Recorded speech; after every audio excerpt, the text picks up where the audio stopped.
you have to cut these all the way back, the outside sheeting, all the way back to 1/4 inch of the back of the box. You need 3 power pigtails. Okay. Then all the neutrals in this box, 1, 2, 3, 4, are gonna be all wired together with a red nut as well, because we don't need neutrals.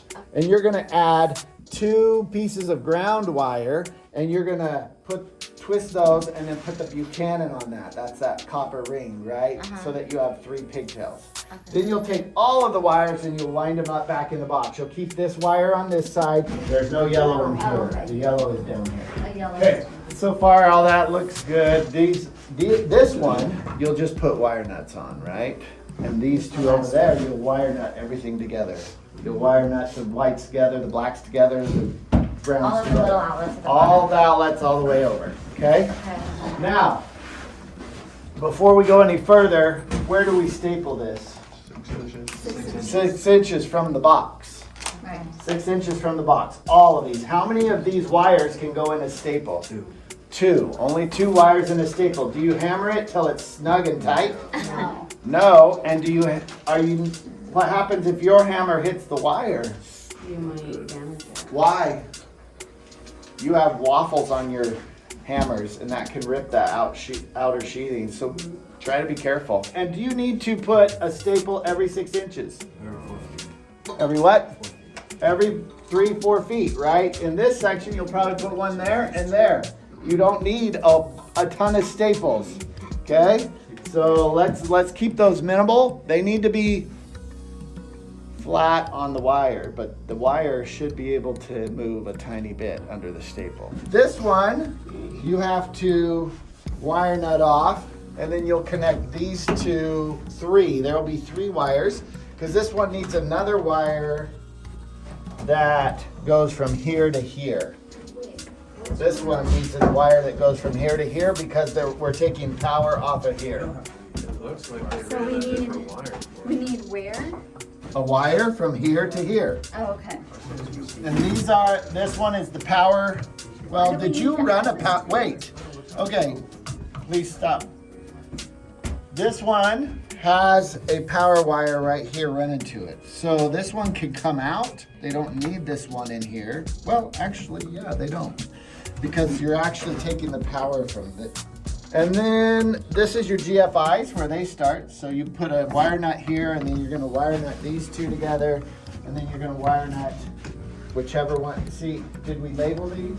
All right, so this one is your cable box. And then this box is your power for this outlet. And where does this outlet get connected to? That's straight power. Outside, right? That gets right here. That's Oh, A2. that's like that power over here. Correct. Gotcha. Because it's all part of that same one. Oh yeah, that one did get added. This got added. First box. Correct. Or A2. Yep, within 6 inches, and then this cannot go like that. This either has to go like this and out, but it cannot just Angle. dangle. Yeah, it can't go at an angle. You gotta have it connected. Right. Okay? And then you would also, we'll see, maybe not, we can do that. All right, and then we got the TV, we got the lights, you have your 3-way switch. You'll wanna, you don't have to necessarily you just wanna make sure these stay together, these 3 ways. Those are important because if they get confused back there, yeah, they'll be fine.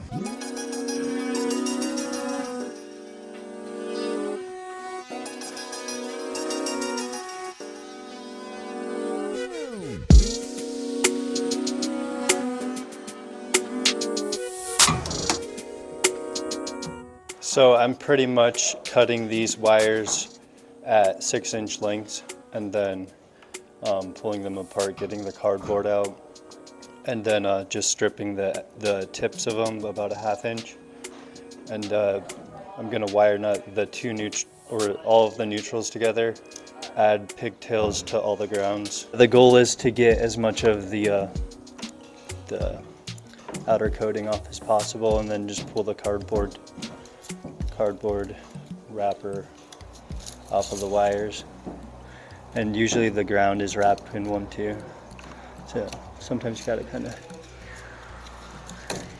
pull on it and it'll just pull off. It's pretty important to try and cut straight down the middle of the electrical wire. That way you're not going back and forth, cutting back and forth across the coating of the wires while you're trying to get the outer sheeting off. Also, it's pretty important to usually try and avoid cutting too far to the end with your hand here. Probably like readjust a grip. That way you're not cutting towards your hand near the end of the wire. So you want to cut away from your hand? Yeah, definitely cut away from your hand. Also, this one has to be connected from here over to here. Gotcha.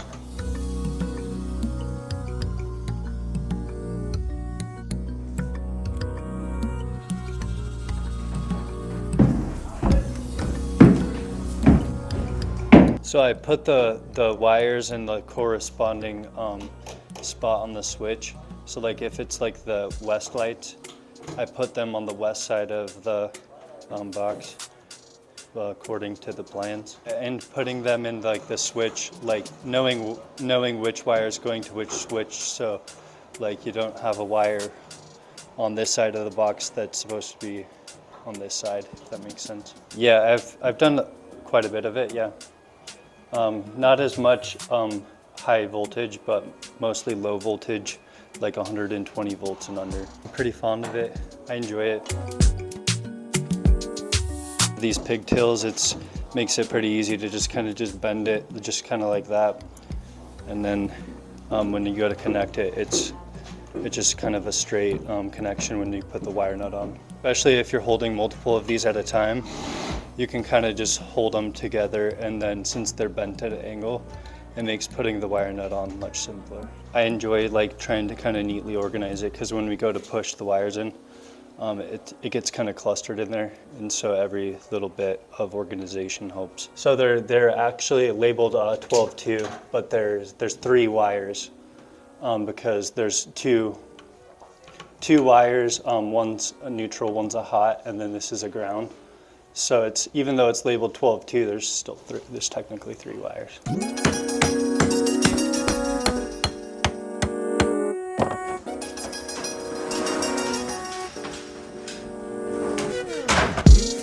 Making sure you're thinking about not just what you're doing at that moment, but the steps going forward and what you're going to have to do later.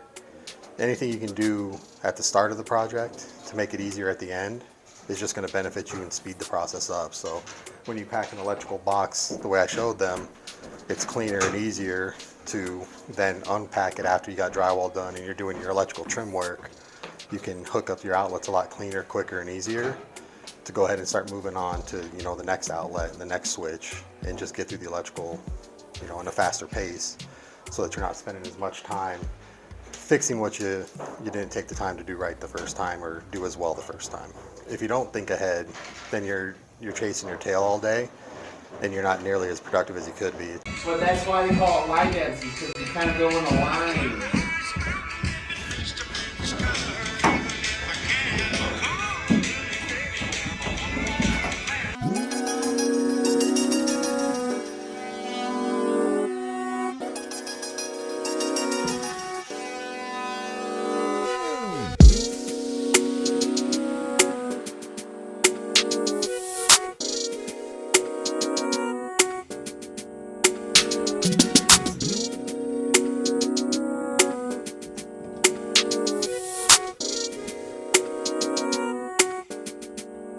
Yeah, organization and then and thinking ahead is always nice, and definitely something that is probably always needed to be done. Just think ahead.